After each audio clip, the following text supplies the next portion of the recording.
Trading the foreign exchange market carries high risk and may not be suitable for all investors. Trading on margin, utilizing leverage can carry an even higher level of risk that can lead to a complete loss of investment funds. So before deciding to trade the foreign exchange market or using any of our software alert products, you should carefully and diligently consider your personal investment objectives, level of experience, and risk tolerance.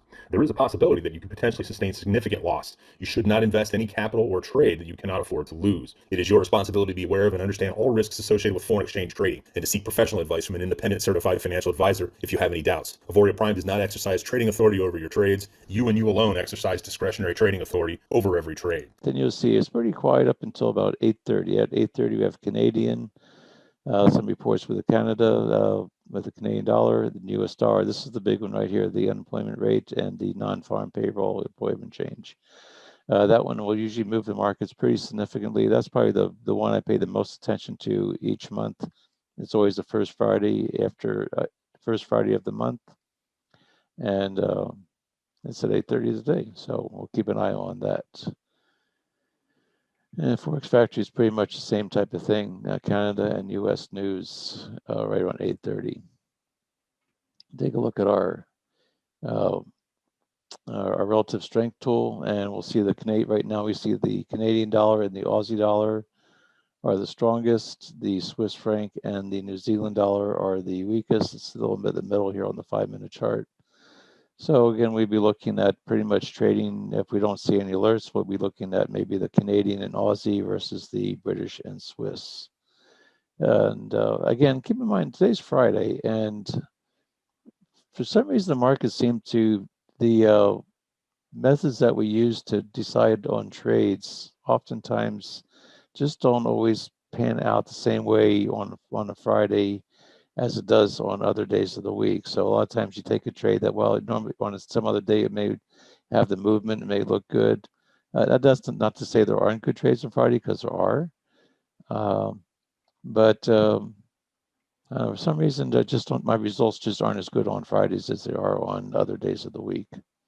But we'll check the chart. Here's one I actually kind of like this a little bit. We have the Euro Swiss. This was originally on a 30. I think this was on a 15-minute chart. Yeah, it was right here. Here is the actual.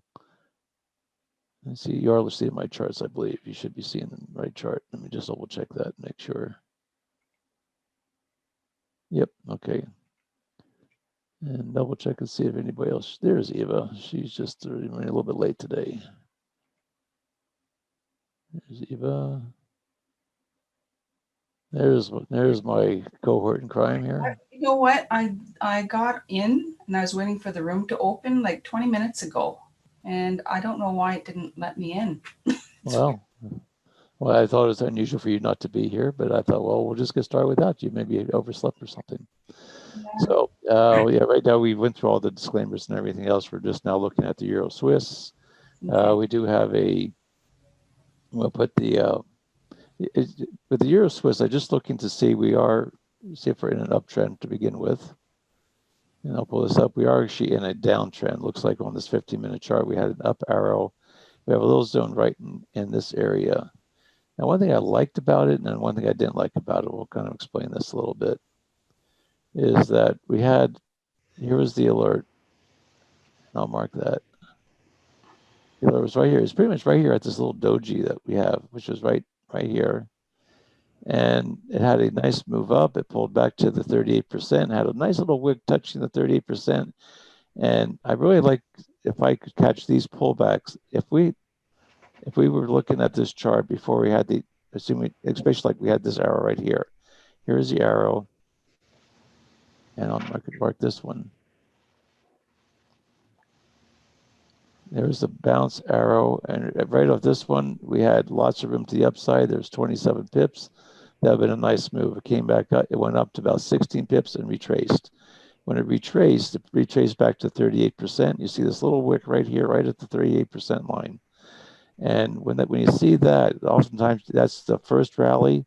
It pulled back with a little bit of a basing, and it takes off again. Now, it would not surprise me at all for this thing to come on up and actually tag this area up in, let's see, where's my insert shapes? I would not be surprised to see it come up and actually go up into this zone right in here. This is the 38%. It's already broken through the 0% line.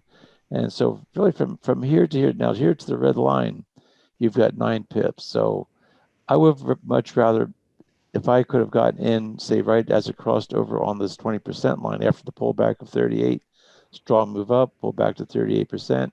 A lot of times I'll try and get in right here. That way I only have a little bit of a stop, about 9 pip stop, have a 15 pip target.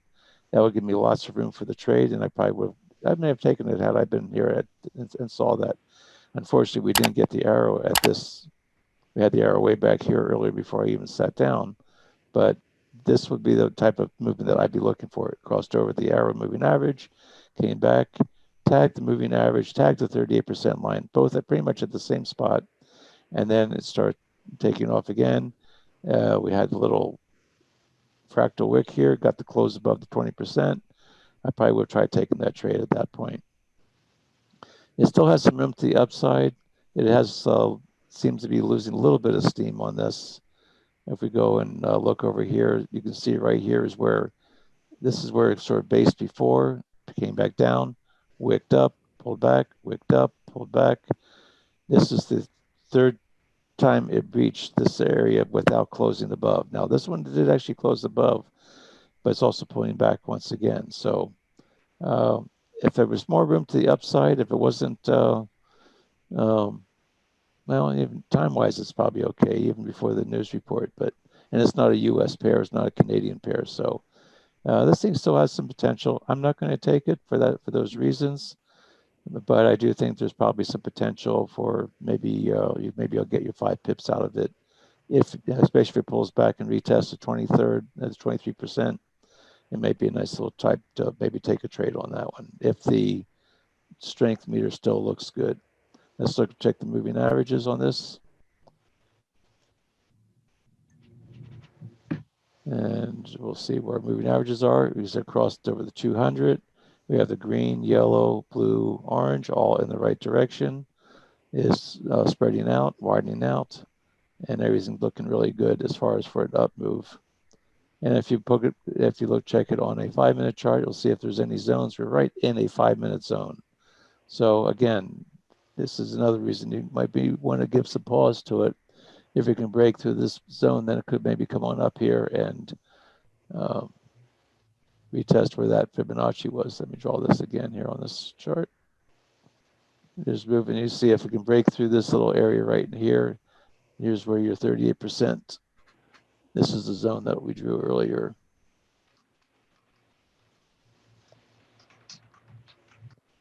Right up in this area. Here's the 38, there's the 50. This could be a target zone for this little pullback retracement into that area. And it did form a little green zone, so you could actually have your stop on the other side of that, and you'd probably be just fine with your stop if you want to take a shot at that one. Right now, I don't like giving up any. I said my goal is to try to grow this account without being careless, without being just say, oh, let me take the trade and just see what happens. Even though this is a demo account for our purposes here in this room, I still want to be able to trade it responsibly, trade it as if I were trading it with real money. And like I said, I've already made my 10% for the week on this. I don't see any reason to get back any of it, just to take another trade on a Friday. So that's one reason why I'm not taking any trades. But I said I do kind of like this one. I mean, it's but I'd like to see it get past this red zone, or at least perhaps get a close above these wicks with some strength to the upside. Looking at that was the Swiss U. See what was it? That was the Swiss US. I think I said. Yeah. Swiss US. The Swiss is pretty much down here, the lower third. No, it wasn't the Swiss. It was the CAD. I thought there was a Swiss. Sorry. I lost my. I lost my little coffee. I lost my little thing here. Where did it go? There we go. Let's go back over that way. Oh, it was the Euro Swiss. That's what it was. Okay. So go with the Euro Swiss. Thanks, Raj. And so the Euro is kind of in the middle now. It's in the middle. weak in the upper third, strong here. This is 1 hour chart, so that's for the more longer term. I usually like these two to be at least a 3 spread. Euro Swiss, still good spread here. Not as good over here, so it has lost a little bit of steam. That's probably one reason why you're seeing that it's getting a little bit harder to get through this little area. And let's see, we have anything else we have on the horizon here. The 5-minute British Swiss. Anything else on a 15-minute? Let's go. Let's take a look at this one. Put my template on. Template.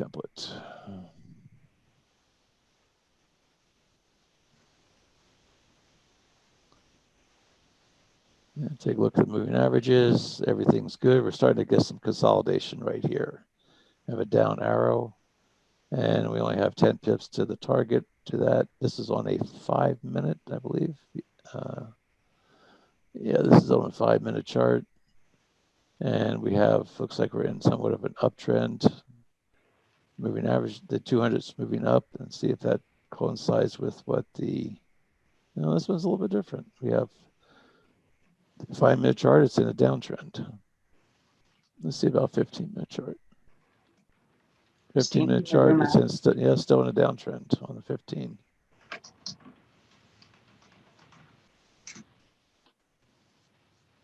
Look the down on that. Go back to the 5. We have a little zone right there. I would expect a lot of range bounding, being range bound between now and 8:30 for the next 45 minutes anyway. And then after the announcement, you may want to, we may see some movement just before the announcement, maybe half hour before. Might start seeing some major moves on the currencies as they start taking position for the announcement. That means they probably already know which way they're going to go, and they're just trying to get positions for when the announcement happens. Excuse me, Al, could you bring Christine over, please? Oh, is she there? Okay, yes, I can. Thank you. Christine. There she is. And I say today is Friday. Feel free. We can look at a lot of different questions and answers. And are you seeing my charts? Yes. I'm seeing the pound New Zealand. Okay, I wasn't sure if I was sharing or not. Okay. Yeah. So Christine should be here. Yeah, she's in the room. Yep. Okay, we got I'm here. everybody Thank there. you. Good morning. The crowd's all here. And so right now, as I said, that this is kind of like Open Mic Friday type of thing. So as we just look for charts, look for trades, we'll keep on looking for them. But today's going to be a good day to ask questions of, preferably something trading related that you may have questions about, that we can, maybe something about the charts or way we do things here that maybe able to spend some time clarifying some gray areas that you may have in your mind.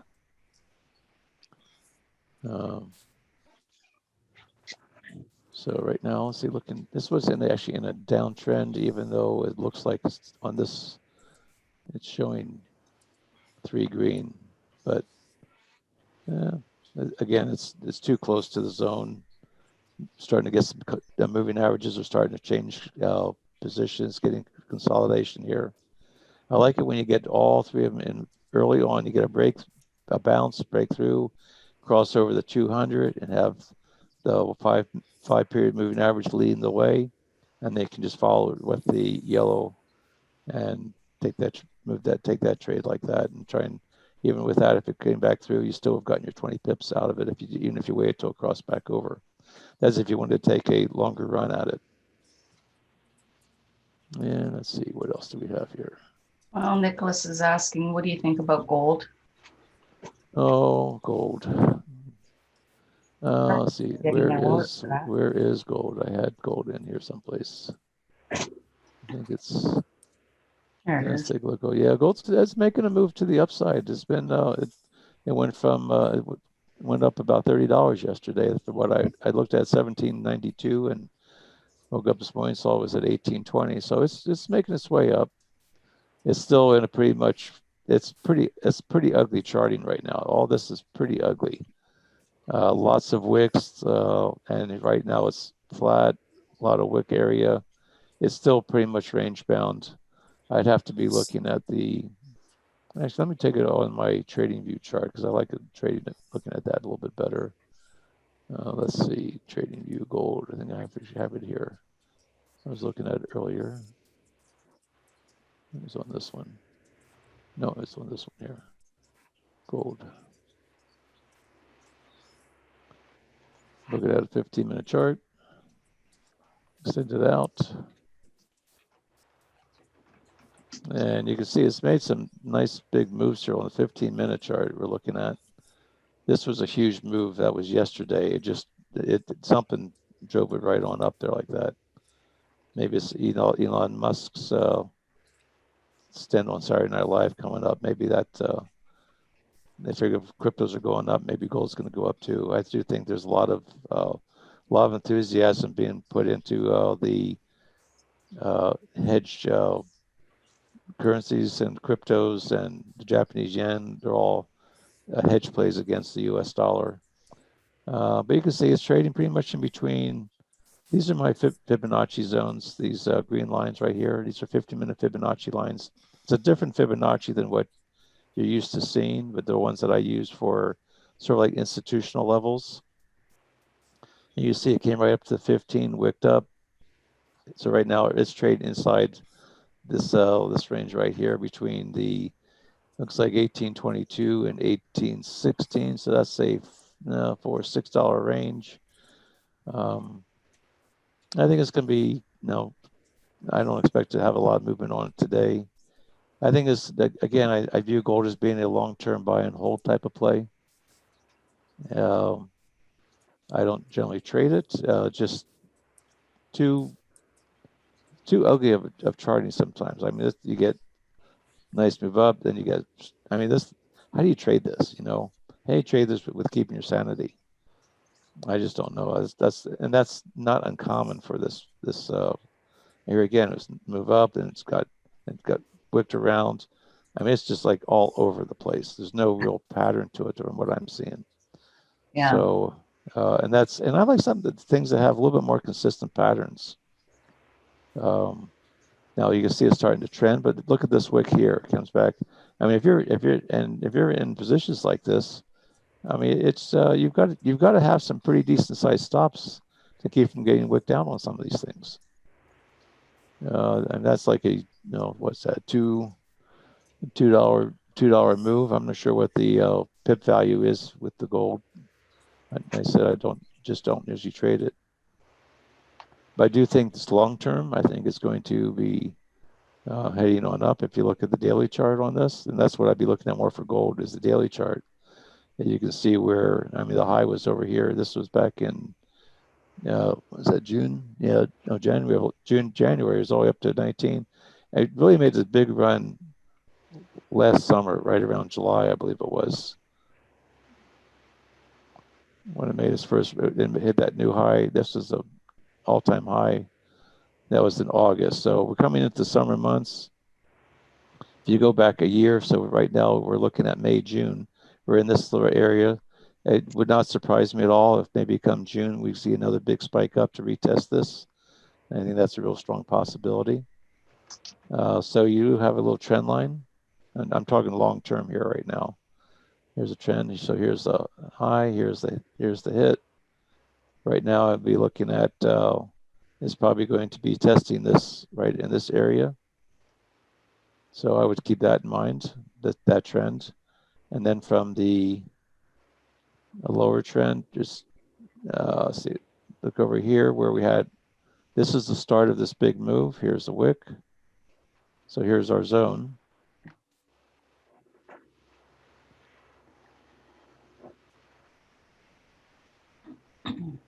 Let's see. I'm just looking at these wicks right here, see if any of these other wicks we can grab. I'd probably be looking at taking it from all these wicks right here. This is the origin of where this move started. It came right down, tested it, it's off.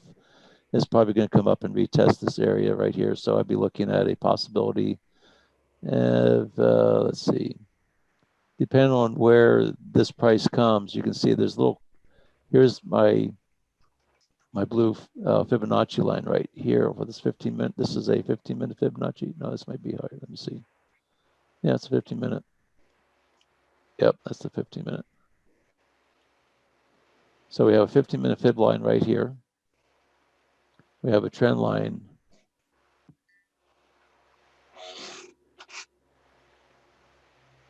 Uh, 15-minute, that's a blue line. Oh, it's not even showing on this. Let me just do it this way. Should be able to draw this. For some reason, these don't show on. There you go. Right here's an energy point. Here's where the third hit of this trend coming down. We have a fib line, and I could see over time, maybe by the middle of the month, we may start seeing this thing come up and test this area right in here. And that's where it's sort of heading. And then we're looking at the 1852 mark right on that. So long term, I say it's still going up. I say it's probably going to go up until it tags this trend line, wherever that may be. And there's another blue line right here. So it could actually tag a little bit sooner.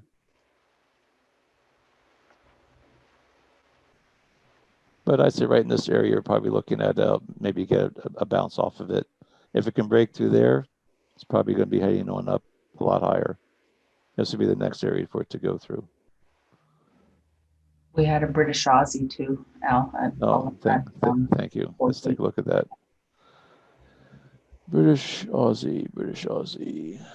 That's about all I can say about the gold. British. That's is that a question about the British Aussie? I don't see I'm it. sorry? No, we had an alert. We did. What time did you get that? At 1:45. 15-minute. Huh. Yeah. Didn't show up on my chart. I wonder if I have to put these on. I wonder if I have to put these on 15 minutes, maybe. I'll have to try that. If you're gonna what? Well, I wonder if these, my dashboard, I got them on an H1 time frame. I wonder if that's making a difference why I didn't get that. I don't know. In fact, let me do that right now and see if that makes a difference.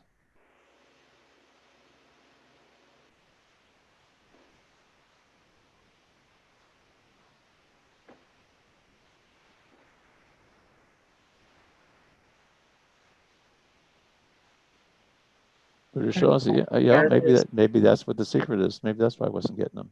Huh? Okay. I suppose if I put it on a 5-minute, maybe I'll get more 5-minute ones too. All right, well, here we go. Here's British Aussie. We are looking at, let me put my moving averages up. Actually, just put it up like this. Get my moving averages, template, load. Moving average, we've had the consolidation, we had a breakout. Moving averages looks like it's pointing down. And do we have room to the downside? British Aussie, here's the arrow, here's the, ooh, that's 40 pips. I kind of like this one.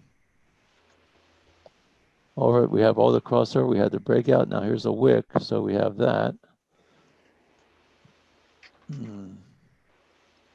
Here's an up arrow.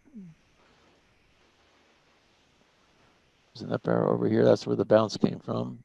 Bounce, that kept on going. That was a nice little run there too. That was during the overnight session. Here's our money zone.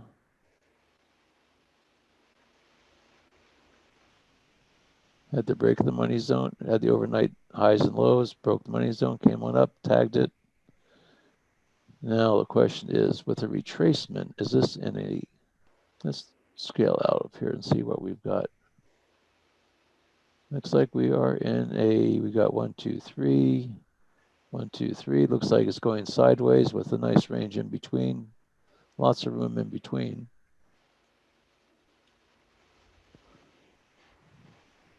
I would be inclined to draw a Fibonacci from here to here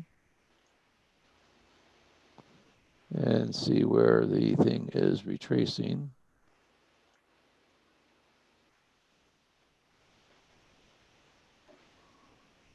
It's retracing all the way back past the, okay, here's the move up. Here's the first bounce right at the 38. Went up to the 23, came back down. Here's our drop, base, drop. Probably going to come up and retest. I would guess it's going to come up and retest this zone right in here. And then it may make a decision whether it wants to go back up or would go back down again.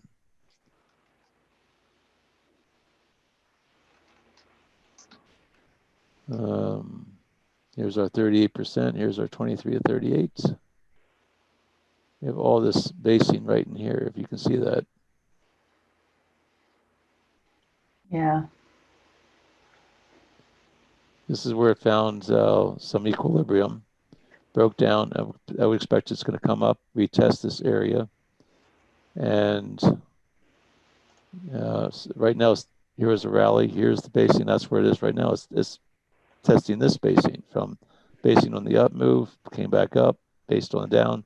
Now it's retesting this for the main up move. And it's right now, it's in the middle. It's right in the middle of everything. If I draw another fib line from here to here, we'll see how many of these Fibonacci's kind of cross. Let me change the color on this one a little bit here. Let's just change the color so we can see the difference in the colors.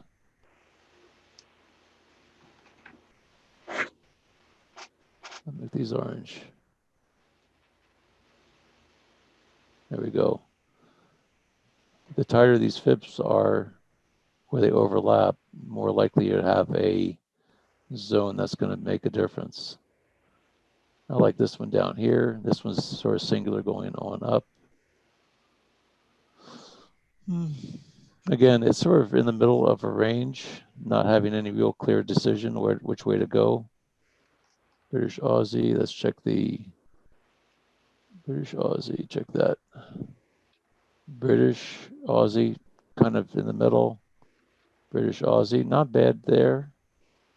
If I were to be favoring, I'd have to favor to the downside for the Aussie.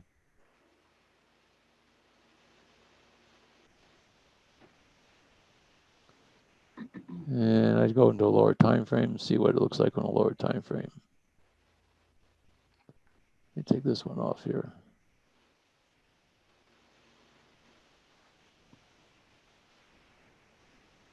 In fact, it's coming down. It's retesting the 78.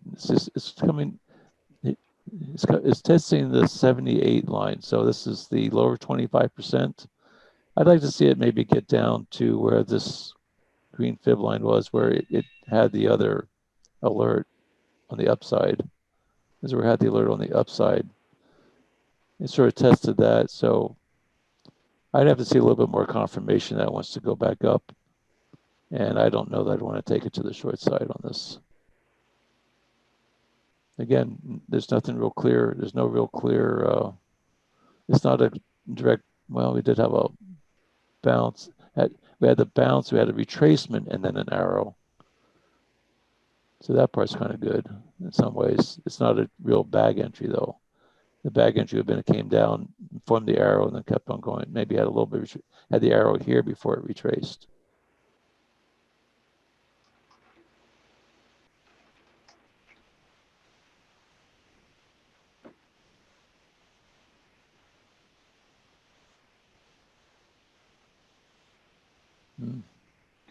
There's a little bit of a flag pattern.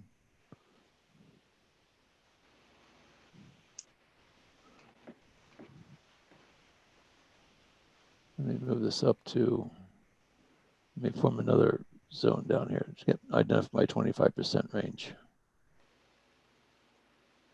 And that's this area right in here.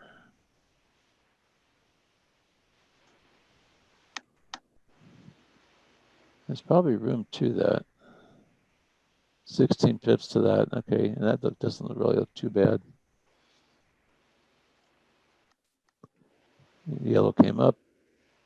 Let's see what it looks like in 1 minute here.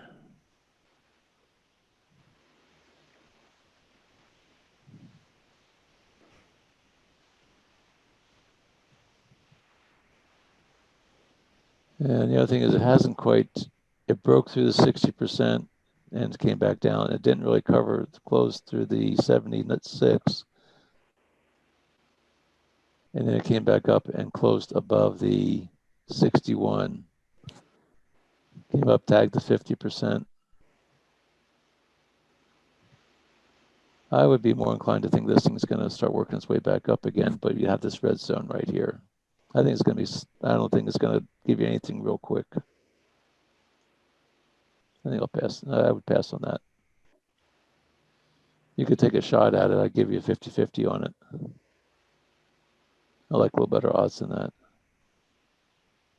Let's see, anything else we have?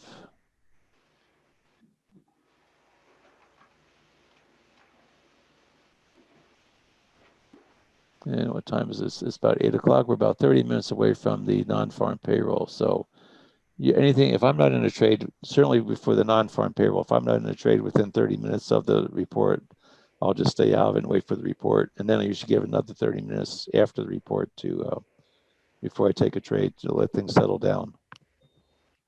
Al, can we have a look at the pound US, please?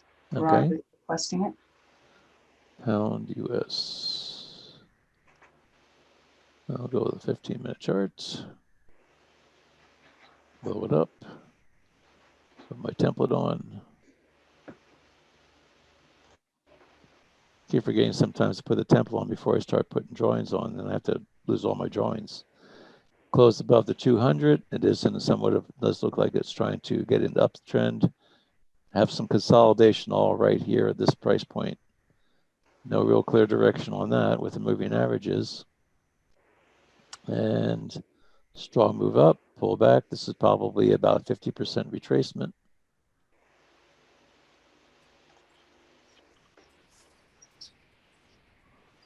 And right down to the 50%.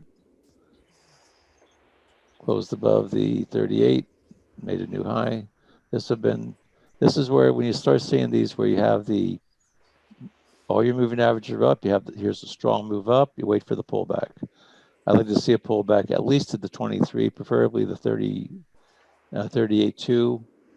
And then once you get a little wick on the bottom, and start looking to maybe take it back up to at least the 0 point or the next target area, depending on how deep it went. Let me get my blue lines back on this one again. With whatever color you make things the last time, that's what they tend to stay until you change it.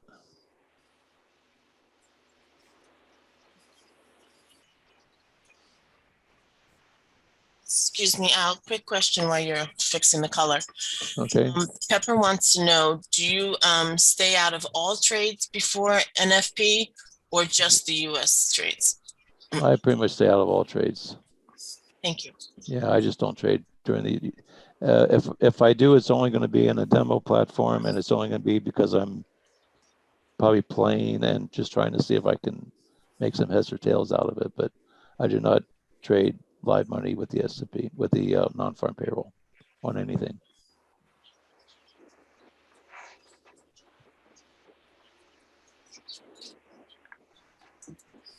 It's just too unpredictable. It'll wick you out. If it's going to be a big move, it'll wick your stop out and get you.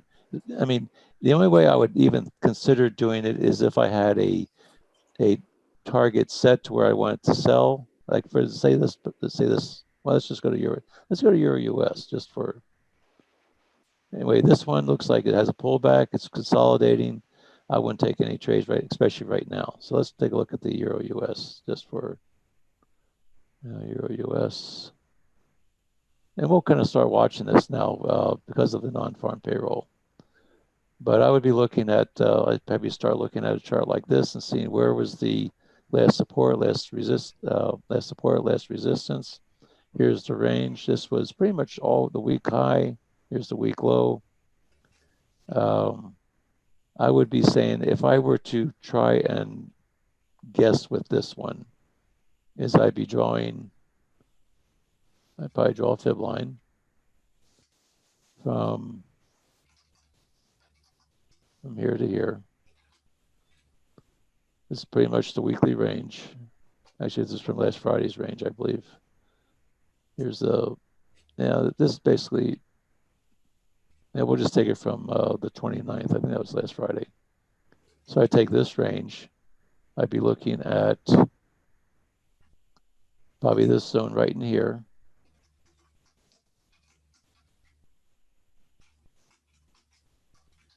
Probably the 76 to 89, that area.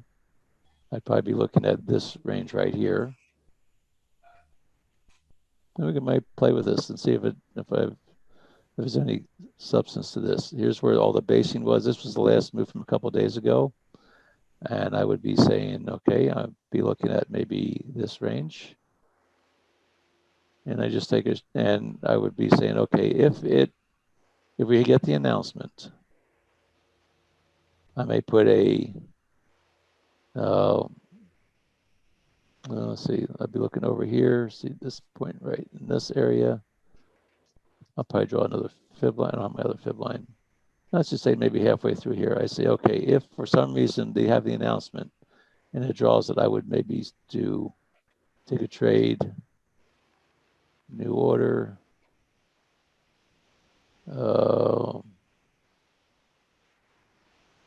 with the pending order, the sell limit. Actually, Al, can I just interrupt you for a quick moment? Sure. Apparently you weren't looking at the pound US, which we actually had an alert for. Yeah, I think we did look at that. He said you were looking at the euro and NZD. Oh, okay. All right, let's do that. Let's abort this one. Pound US. Maybe I took the wrong one. Pound USD. Pound. I thought I did that. Pound USD 15-minute chart. Here was the alert. Yep, here was the alert. Put the pound USD. Okay, got the right chart. Template. I didn't even notice myself. My apologies. Maybe I clicked on the wrong button. I might have done that. I know there was some consolidation here. Right, to say it was consolidated. Well, Auvoria did that. But I'm not seeing it down there, so maybe I didn't. Okay. All right. So here's the entry. Here is our zone.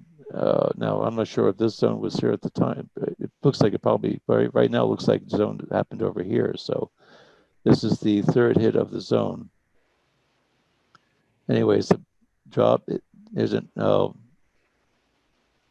bounce arrow go, but it goes right into a double green zone. So in the 15-minute, let's see what our trend is. Now we have 1, 2, 3, 4 blue or 4 red. 1, 2, 3. I think we might have 4. I think we have 4 and 4 on this one. Looks like 1, 2, 3, 4. Yeah, it looks like 4 up, 4 down. It's right in the middle of the zone. I don't see any trade there, especially with that zone sitting right there. Moving averages are looking good. Has a crossover of the 200 and the nice little spread. These are starting to split apart a little bit. Here was where the arrow was. And one more thing to look at would be the British US pairs on strength. US is strong, British is middle, strong and weak, strong and weak. Has the potential to the strength of the US. Has potential to break through that, but it's got to break through that first. If it can break through that, then you would have 12 pips to the downside. At this point, I would probably be looking at best, well, I wouldn't do it before the report, especially with the US pair. It's just sitting there waiting to see what's going to happen. This could be one of those that you may want to say, okay, I'll maybe put a buy order in down here. If if the report comes in, fills my buy order, and then have my target here, or if it goes up, have a sell order up here, and use this for my target. So you could maybe do something like this on the British US before the report. We're about 20 minutes from the report.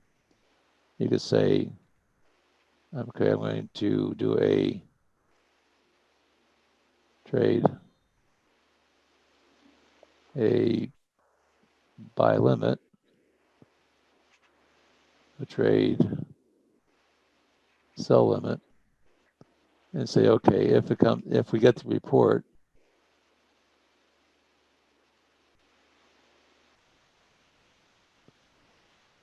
if the news comes out, it just drives it up, fills my sell, and then have my target right down here. If it's the other way, comes in here, gets my buy in, comes back up, it gets me filled.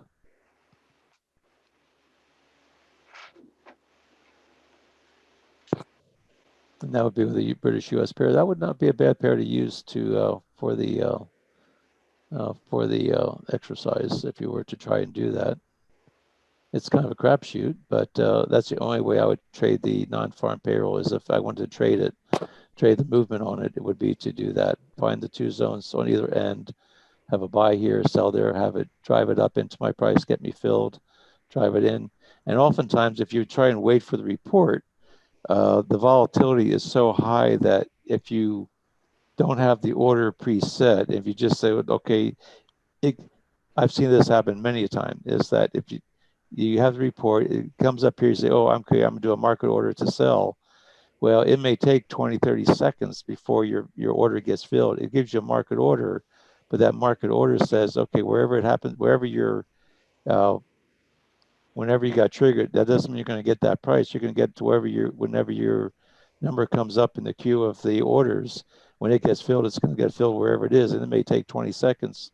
I've seen it's 20 or 40 seconds before your order gets filled, and it could be anywhere in here. So that's one of those things where you don't want to jump in with a market order during that report time, because you're probably not going to get, if it's a real volatile move, you're not going to get the fill that you'd be looking for. If you have a preset order, you have a better chance at it.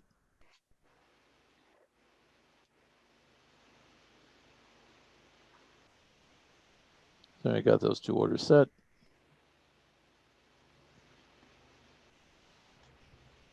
And actually what I'm going to do is, rather, it says I don't want to take any chances of messing up my account right here. We'll keep this pair up, and I'm going to, I'll mark this here. Actually, I'm just going to pull these orders, and I'm just going to put some lines in there.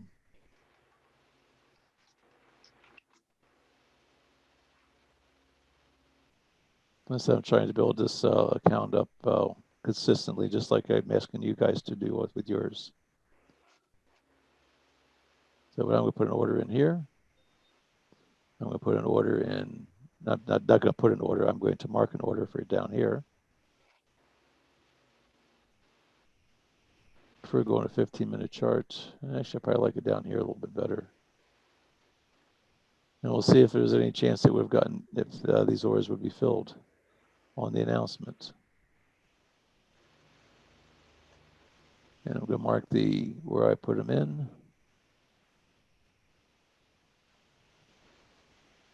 And we'll see when we get the report. It's going to be at 8:30.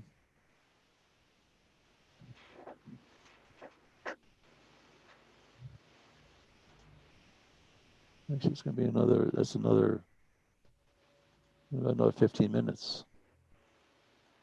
I don't even need this other one. I don't need that one. Now wait and see what happens when the report comes in. I'm not going to expect a lot of movement. You may start seeing some bouncing and activity going, 5 minutes or a couple of minutes before, but it's going to be right at the announcement before you can see the actual run.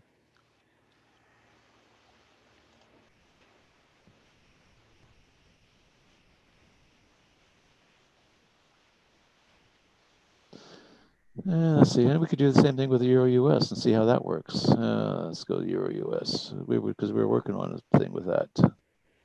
And we're just going to see, okay, we have our two zone set. Okay, if it comes up into this zone, I have a sell. It comes down here, I have a buy.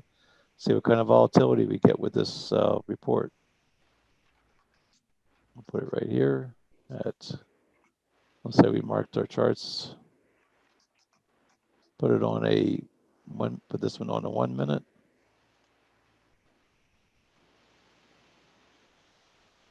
Benjamin saying that on the 15-minute, there's a sell, a down arrow. He's asking, do you think it's a fake out? Well, on the Euro US, Yes. I think everything's a fake out right now. On the 15-minute. Let's see. Yeah, I think there's just consolidation. Right now, everything's just waiting for that report to come out. So there's really no real clear analysis other than the fact it's we have this we have a bounce arrow go, but like I said, we're looking at a major report time. It's right into a zone.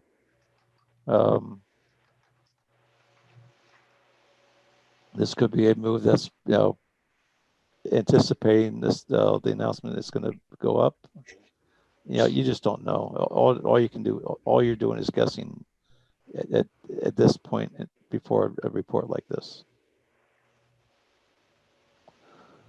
And if you're trading swing trading and you're on a higher time frame, you just kind of follow the bigger stops and the larger trend lines and all that. But when you start getting to these lower time frames for these reports, it can do a real number on you.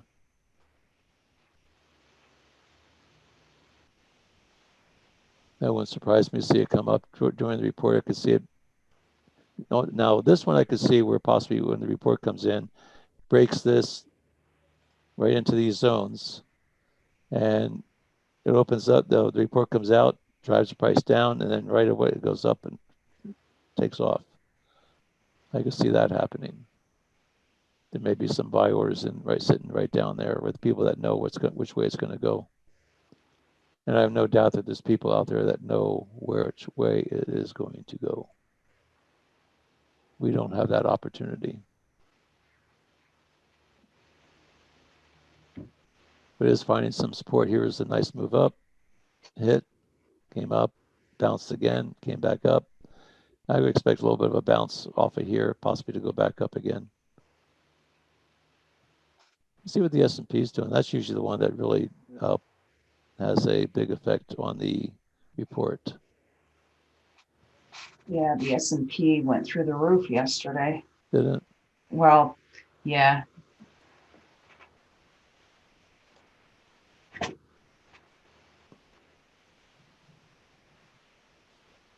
So not with all this money that's being printed, that's still driving the stock markets up because the banks are getting a lot of that money. Pension funds are getting a lot of that money. And they're having to do something with it, so they're buying stocks with it.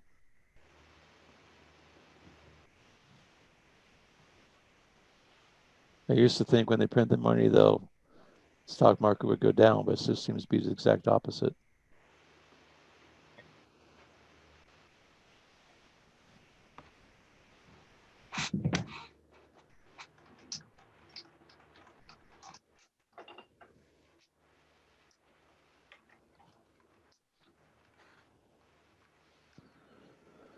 About 10 more minutes.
still there, Al?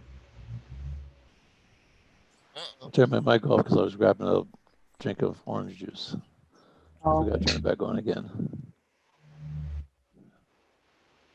when we go radio silent like that, I think I've been knocked out again. Well, or I'm sitting there talking to myself because I went silent, which is exactly what was happening. All right, so here we go. I guess you can talk to yourself as long as you don't answer yourself. You're okay. I answer myself, though. It's the only way I get the answers I want.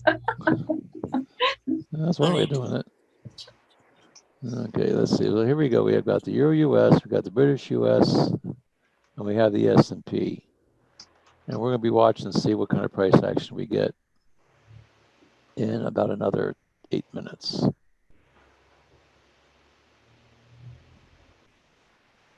Let's see, anything. No, that's a short on the Euro US. Right now, the U.S. currency is pretty strong too, right? Yesterday was super. It was. Yeah, right now it's the strongest. Yeah, this is just before the report too. So that makes me think that it's going to be. I'm thinking it's going to be in favor of the dollar. That should drive the S&P down a little bit. Which should drive the S&P down. Yeah. So British right now, the dollar is strong. British is weak. What's the other one? Oh, Euro. Euro's in the middle. Yeah, it's in the upper. It's in the middle. Kind of. I call that in the middle. If it's not in the top two or the bottom two, I consider it to be in the middle.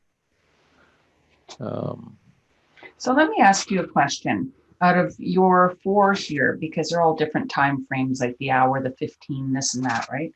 Which one holds more weight with you when you're using it for trading purposes? Like, for example, the euro right now is 6, I guess, on your highest time frame. Yeah. Yet it's 2 on your lowest time frame. I probably give this one the least. I probably give these two pretty much equal. My 15 and my 30 minute. I really like the 15 because that's usually the chart that I trade on. I like seeing the support with the 30 minute. This is probably the 15 minute one is the one I like the most. This one, I'm looking to see where the pullbacks are. Notice, like if I have for instance, like here with I've got the US at 7 and the British pound is 0. I would not try to trade against the US dollar on that one. And you can see it's still, you have a pretty good spread now. You'll see this one starting to climb up a little bit. But if you see this one climbing up and the dollar is still holding somewhat fast, now if you see this one coming, so the British is coming up like it is right now. The dollar still held fast. This is on the 5 minute. I'm looking at this to be the retracement. This is still holding down here. The dollar is still holding fast. The British is coming up because that's the retracement, trying to get back some of its loss. And then if you start seeing, if you get this thing to flip, that means the retracement's not over. And then when it flips back again, like if the British gets stronger to the US, these two flip. Okay, then I would say that it's in a retracement mode.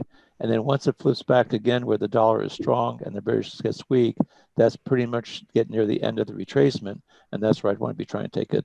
In this case, I'd want to be taking it short because the dollar would be, see how it came up, now it's pulling back. Right, look at that right in front of our eyes. Now, if you look at your chart, you'll see it came. Let's see, where is it here? Now let's go to a 5 minute chart. You see it pulled back, and now, but where did it go? It came right up into our yellow line, right up into the yellow line. See that?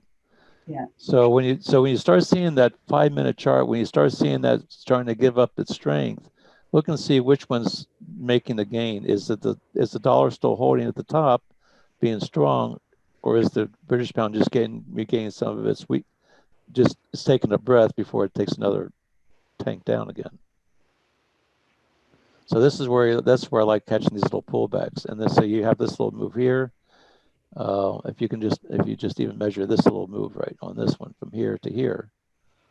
Now on a really small time frame, there's not a lot of pips in between these things, but the factors are the same. Here it came down, it came right up. Here's my 50% line, wicked right up into 50%. came back down, if it's now hit the 30, if it can close below the 38, you may want to try and take that short into here, if for some other time than right now, before this report. And then if you do that, then there's your 5 pips. If you couldn't get the 5, if you can't get a decent fill before it hits the 0 line to get your target, then I like to see it get.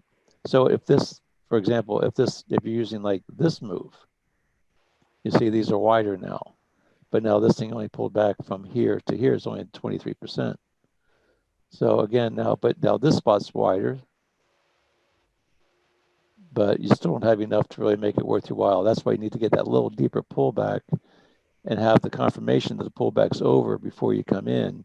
So now you can maybe get it up in, say, this area, and now you've got room to your target. Now you've got your 10 pip target. You may be able to get your 5 pips out of that. You see, it also came right up. We drew this line based on another fib line or arrow way over here, and you see it came right back up and retagged that same point.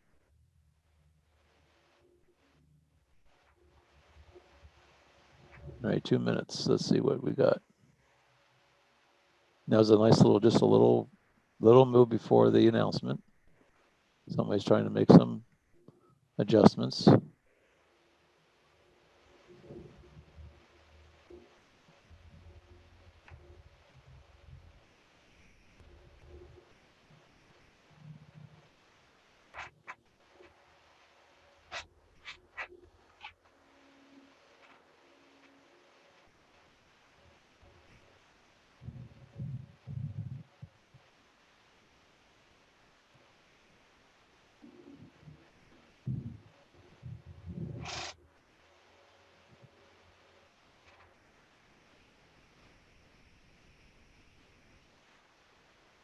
I'm just going to erase this one so we don't get confused.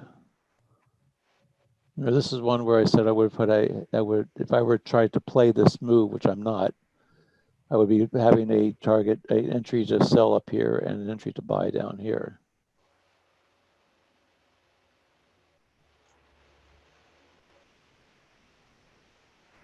One minute. Yep. You can see it's starting to make some moves here. S&P is starting to gain some strength. I would hope it would go the other way if the U.S. was gonna, Well, like I said, it's getting whipsawed in these things is nothing unusual. Actually, another thing to do is look and see what the spreads are. Here's the announcement. Here's the move.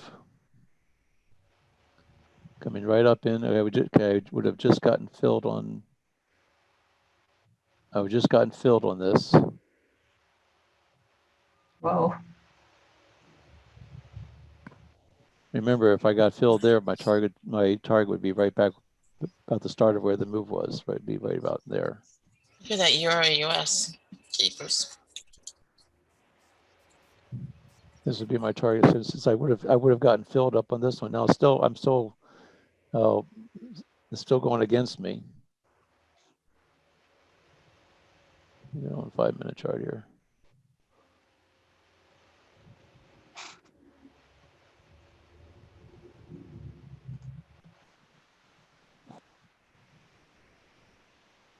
See, right now I'd be down 20 some pips. I'd be probably, if I had a 15 pip stop, I'd probably have gotten stopped out. I would have had to have my stop way above on top of this zone. Let me move this out of the way.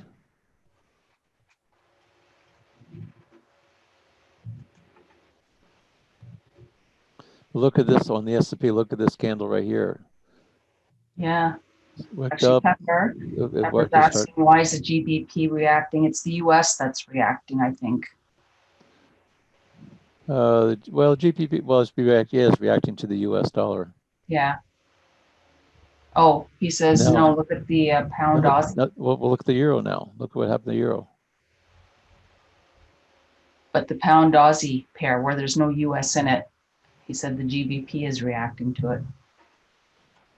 Well, the thing is, with the dollar being, all the currencies are probably going to react to this report in some fashion, even though it may not be U.S. pair. they're still referencing their currencies, even with themselves, still reference to the US dollar.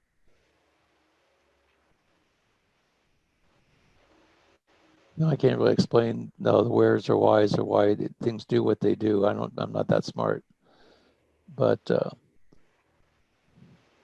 you can see where these Fibonacci, say right now, came up into this would be the area that I would have been selling it. So I would have been filled here. I would have been filled here. Now I'd be, underwater about 13, 14 pips. My stop, I probably would have had to keep my stop way up here around, that would have been a 40 pip stop.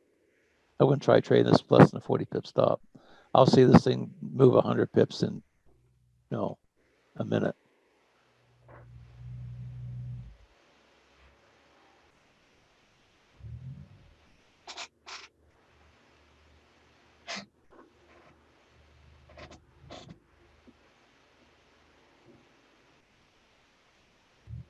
It's a big move, but this one's a relatively steady move for all practical purposes. You didn't get the really huge, I mean, you'll see a lot of times you'll see a huge swing within, let's put it on a 1 minute chart here. Put this on 1 minute.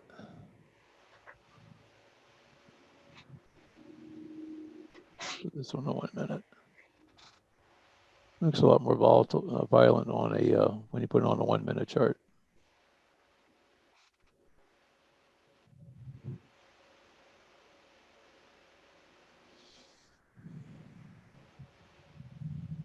See, so right now, if I had tried to trade this thing, I'd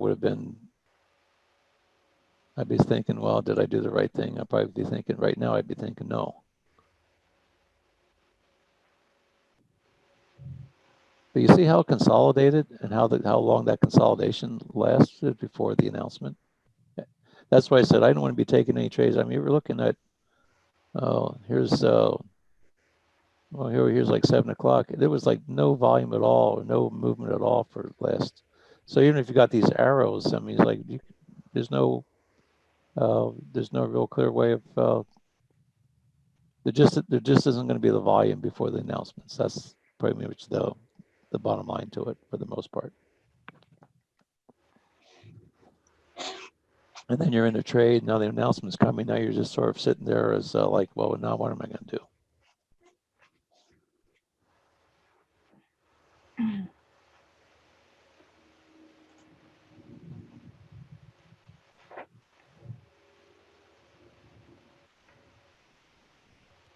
But even like on this Euro US, this one candle in the Euro US, that's a 40 pip move in 1 minute. I mean, if you're on the right side of the move, you're in great shape. But it could have just as easily gotten you up here, gotten you in, come up here, you try to get your order filled, and by the time you get the order filled, it comes back out and takes you for a loss. Or even like this thing with the S&P. Oh yeah, I'm going to take it short. You get in, you go short, it comes right back out, and now you're stuck. You're still sitting there waiting for your order to get closed out.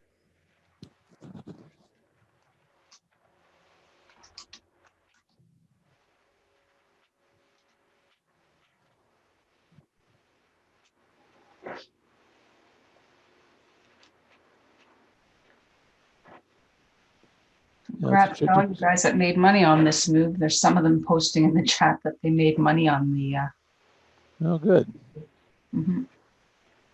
Bitcoin's going to the moon, apparently.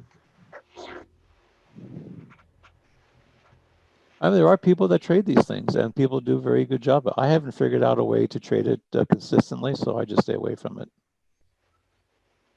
I like watching it. I like trying to see if I can figure out how to trade it, but I haven't figured out the method yet to what I would be willing to bank on it. But there are people that do it. They look forward to this non-farm payroll so they can make their monthly targets. I'm just not one of those people.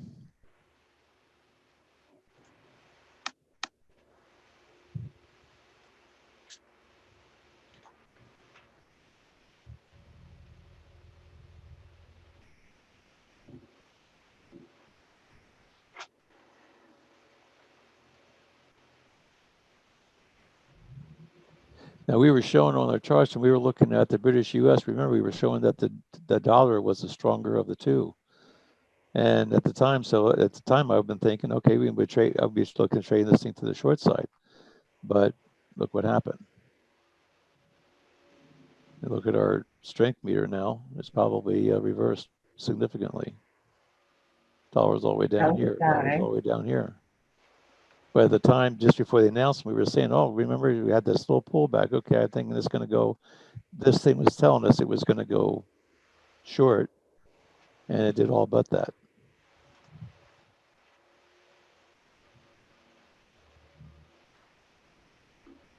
Stephen was saying that the jobs report was a big miss.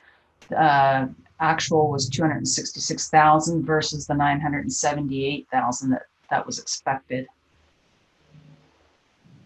That would explain why the US dollar went so, it just kind of crashed. Well, they're saying they're having a hard time getting people to come back to work. A lot of the restaurant people, restaurants are opening up, but they can't get their employees to come back to work.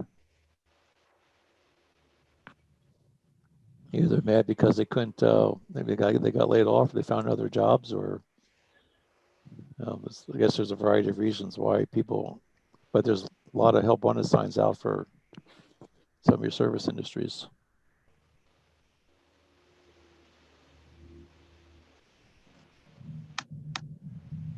Maybe they don't need the money. Well, they don't need the money. Well, they're getting all the free stuff. Yeah.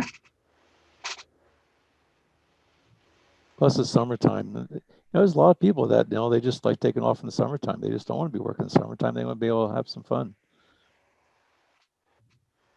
The kids are coming home from school, and now they're back in school. They'll be coming home from school if they ever get back to school. Yeah. And some of the kids are still are in school, yes. So it just doesn't make sense for especially working moms to work a job and have to pay daycare for kids when the numbers just don't match sometimes. It's all a matter of family economics, and every family's still different. Everyone's got different goals and values. Anyway, right now there's nothing to trade right now, but you can see where, I mean, this thing came up and never looked back. This one came up, never looked back. This one went down, came back, whipsawed a little bit around. Now looks like it's heading on back up again. But now this thing's in a range right in here. That's no real clear direction there. You can probably draw a little bit of we're on a 1 minute chart, but be that as it may, you have a little trend line right here.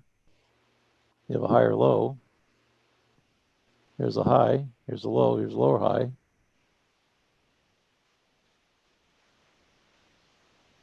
This is the range is trading right now since the report.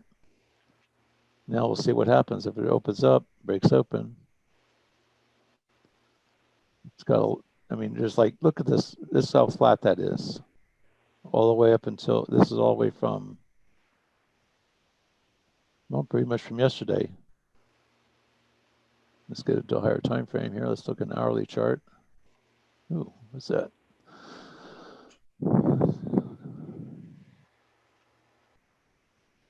There's all my day breaks. Looks like the S&P is making new highs. New all-time highs, it looks like. Yeah. It just started going to the moon yesterday. Where will it stop? I have no idea. You just say, buy the pullbacks and try and catch a little bit.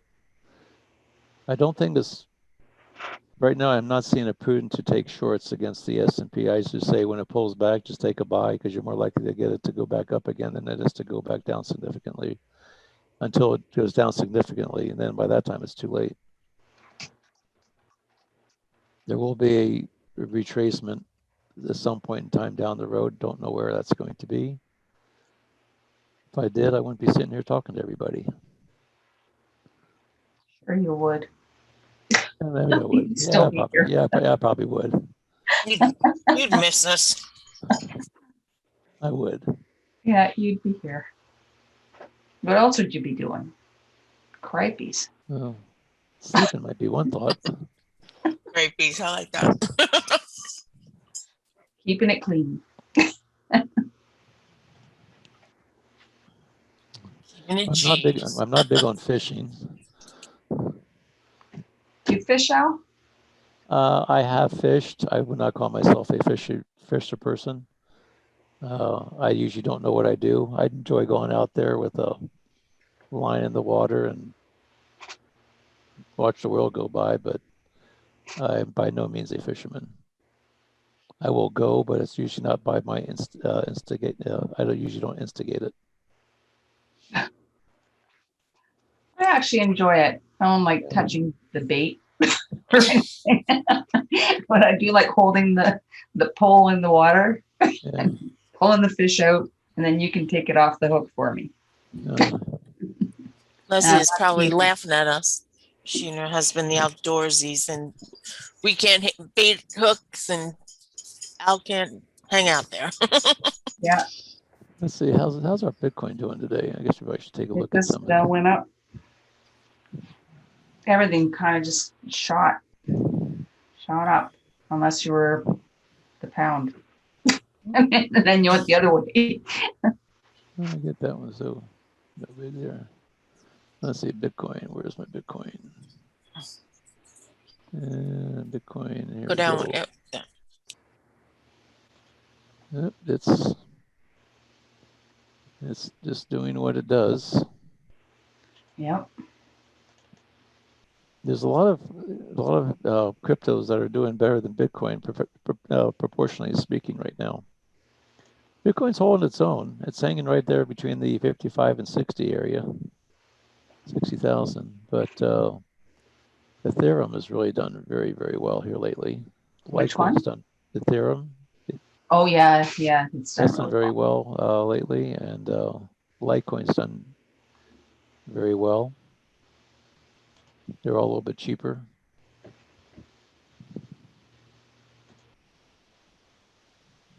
The only thing is that, like, it's really all relative. If you like, as far as the value of the coin itself, I mean, so you buy a fraction of the coin, so you're still, Yeah, and you can buy and you can buy small fractions. I mean, you can. that's it. Yeah. So you just increase it. You're looking at which one moves faster, I guess. The biggest thing is the numbers get kind of weird when you go to. You have to figure out what the 8th decimal place is for $1 type of thing. It's you got a lot of zeros in front of what you're looking at. That gets to be a little bit cumbersome when you try to figure out the dollar value or euro or British pound value of it. Let's see what we got here. We got an alert. We have a CAD Swiss. We've got a couple of British yen. Okay, let's see if there's anything going on here. There's 4, British. 5. We've got all kinds of alerts. I think it's all reacting. Why is this not coming up? Why are they not coming up? I've got Aussie US, British Swiss, New Zealand CAD. But why is this not clicking the chart when I go up on it? That's my question. Swiss, Euro, US, Pound, Yen, Pound, US. Holy cow!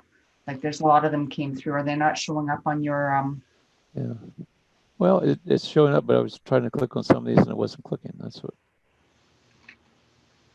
British USD. Maybe it's already on. Where's my British USD? That should pop on up.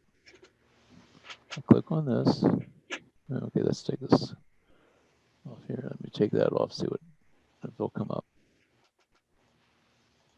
No, I'm supposed to click on that and the chart's supposed to come up. Huh. Okay, let's see. That one worked.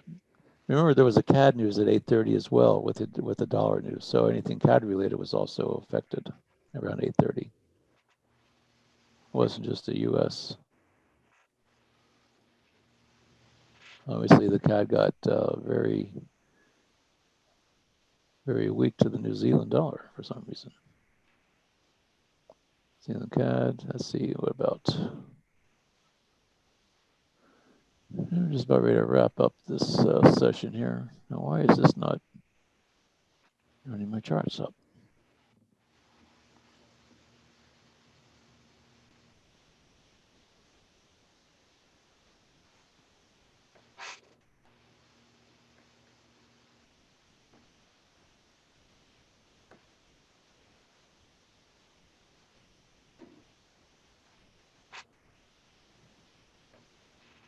That one's working.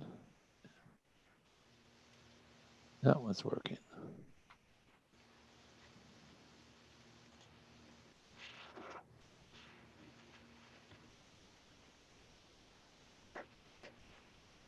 This one's not working.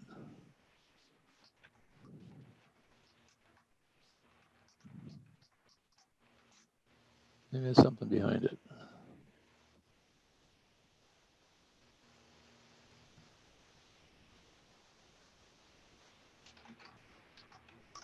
That one's bringing the charts up.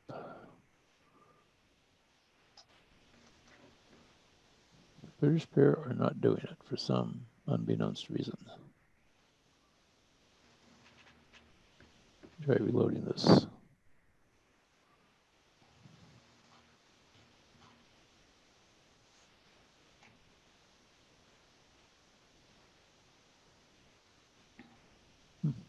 I'll have to check that one out, see why this thing's not doing it. Maybe change time frames. Nope. For some reason my British charts here won't come up.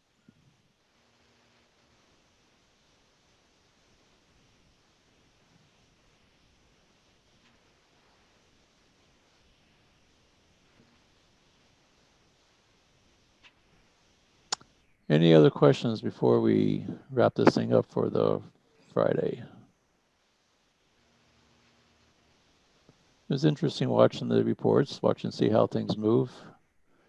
I feel good about not being caught up into it, even though it would have been nice to make some money on it. But like I said, I don't know that my trading method would have worked. So I have no regrets. I'm happy that some people made some money on it. Mm-hmm. Maybe they can teach me something. Always a student. That's for sure. Right.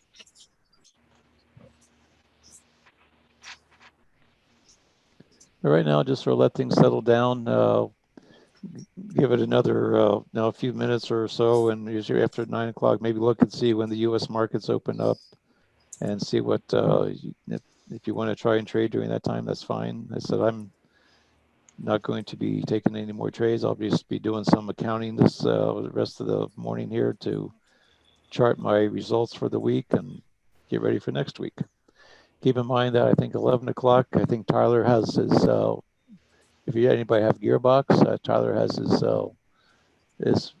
well, I think he's got one today. I think he's got one at 11 o'clock. Usually on Friday, 11 o'clock, he has his update on Gearbox. And at 1 o'clock, I think Dasan has one for his variable. Let's see, Developers Insight. Maybe it's a Sunday at 11. Looks like Dasan's Sunday at 11 and Gearbox is Friday at 11. So yeah, 11 o'clock this morning, Tyler will be giving his update on Gearbox if anybody's got Gearbox. And if any, the other announcement I saw too is that looks like anybody that's running Alexander or Einstein, that sounds like they're going to be discontinuing that from the marketplace. I would highly recommend you start looking at Gearbox. Gearbox will do everything that Alexander and Einstein does with some other. And you can still run Alexander and Einstein through Gearbox the same way you run Alexander and Einstein. But they're only going to be servicing just the one software. So anybody that's running it, you may want to start looking at making the switch. Gearbox is a really nice tool. They've got the correlator working apparently, so that it's not taking correlated pairs to keep the drawdown. And it's just a nice EA. Works very well. Don't know.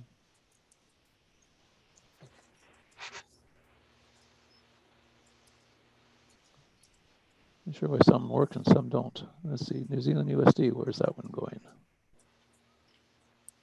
Like I said, some of these, with these big moves, now how do you know where to get in? You know, just all you can do is wait for the retracement. Even like with this move here, nice, now we're on a Let's just put this on a 15-minute chart. That's only one candle. So go to 5 minute, at least get a couple candles on it. Here's a candle up. Here's the origin. Here's the top. Now, if you draw a fib line, you can just look at one candle. You can look at a series of candles as being one candle, but the results are somewhat the same. You have a low to a high, and then you have a pullback. See where the pullback is. And I like seeing a pullback between the 23 and the 38.2. Draw my shape in here. I like seeing the pullback into this region right in here.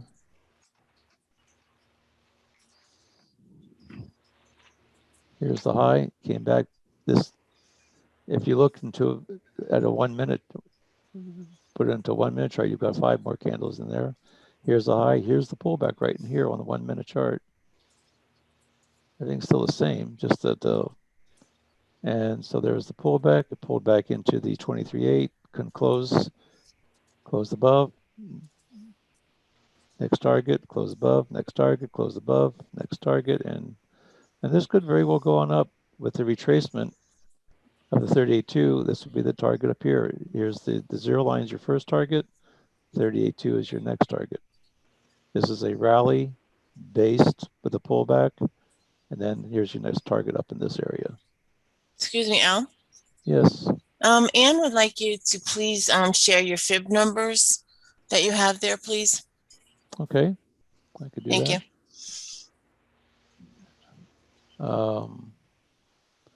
Fib number, let me just get the, let's see here. Let me get my fib line up here. Objects, fib line, show. Oops, edit, here we go. This is what I want. Now here are the numbers right here. So basically, they're all the main default numbers are your 0, 23.6 is a default, 38.2 I believe is the default, but 23.6. And when you put the levels in, you have to go 0.236, 0.382. This is just the description. Now, if you look at Nate's, he doesn't use the 23.6. I do. He uses 38.2. He calls it 38. He has 50 is 50. And then down below is a 61.8. Again, it's 0.618 to put in the levels. This is just a description. They will call it 62. He just rounds them off. Then there's the 100, and then there's the minus 38.2, which is the extension to it. And then there's the minus 50, minus 0.5, minus 61.8. And then I use the 11.82, which is the one between the, that's the 88, the 88.2 is the other reversal of it. And so I got the 11.8, 76, and basically all that, the 11.8 and is the 88.2. That's just that midpoint between the 76.4 and the 100 on both ends, midway between the 23 and the 0. That seems to be a significant number to me. So I like using that because I like having those extra zones so I can, it helps me split the difference for some things.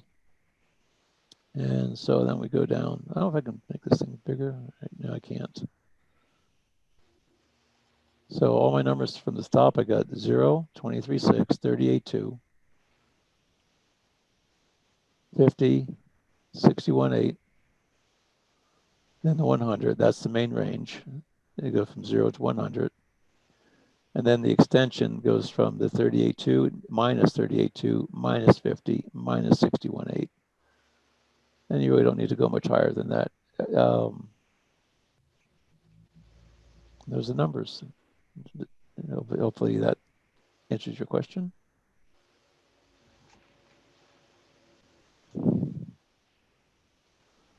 And we're just about done here.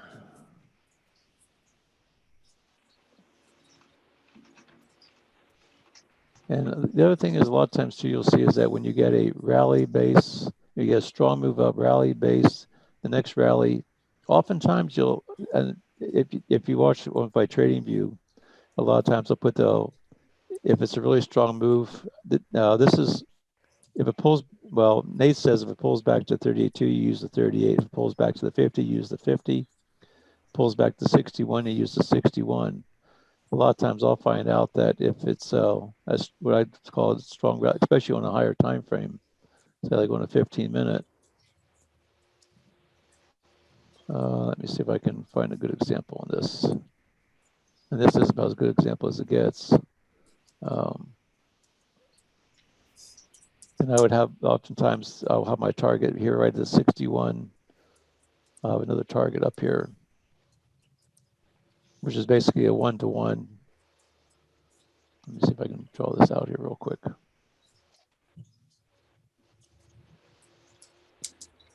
You know that, I mean, Matt uses sticks and we use wedges and all that sort of thing. Well, it's a little bit the same type of scenario. So if I can get this thing. Yeah. There we go.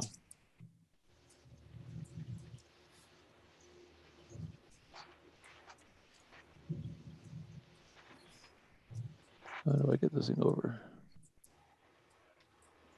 There we go. That's what I'm looking for.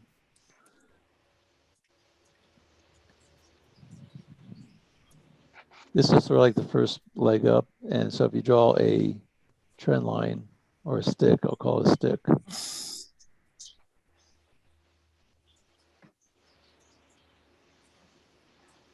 You have the length of this first leg.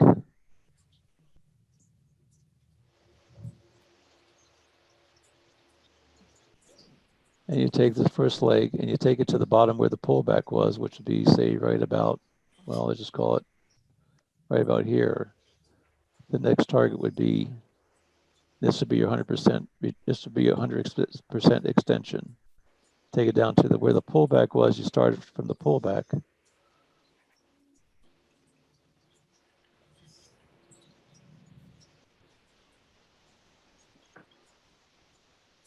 Which is actually pulled back to,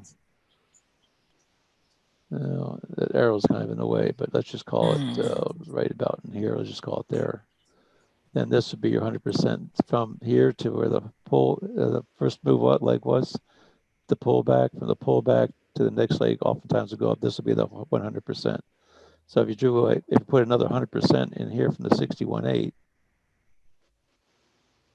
you can actually put that in there if you want with the fib lines. I don't have it on this chart, but I have it on some of my others. You can add that to, you could go a minus 100, I guess would be -1, I think. See if that works. Yep, there it is.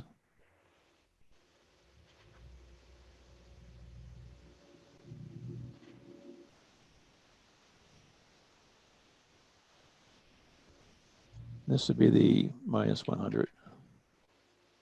That would be the extension, not 100 extension. And a lot of times with this move up, retracement, this would be your target area right in here. And you'll see me do that a lot with the trading view. You'll see me do that a lot with those rally based. Here's my zone. And then usually what I'll do is I'll take this and I'll back it off about halfway through down to about here.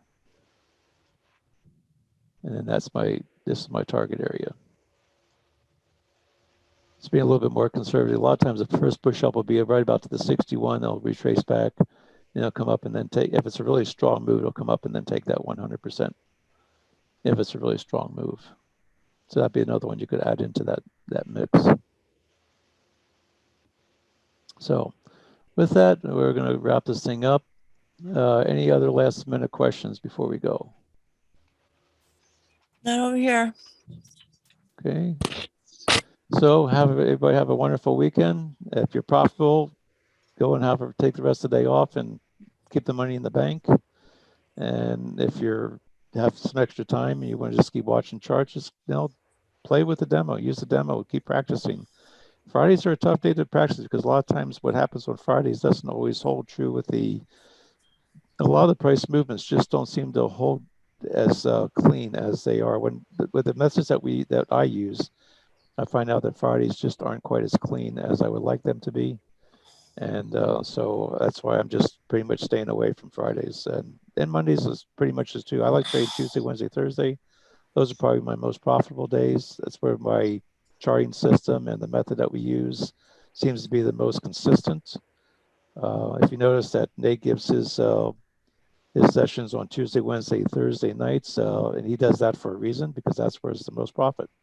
So, and that's where the charting and the price action is the most consistent with the methodology that he's using. So keep that in mind, keep practicing, stay positive, and stay disciplined. And with that, we'll see everybody Monday. Have a good weekend. Have a good weekend, everybody. See you Have a on great Monday. weekend. Have a great weekend. Be well. God bless.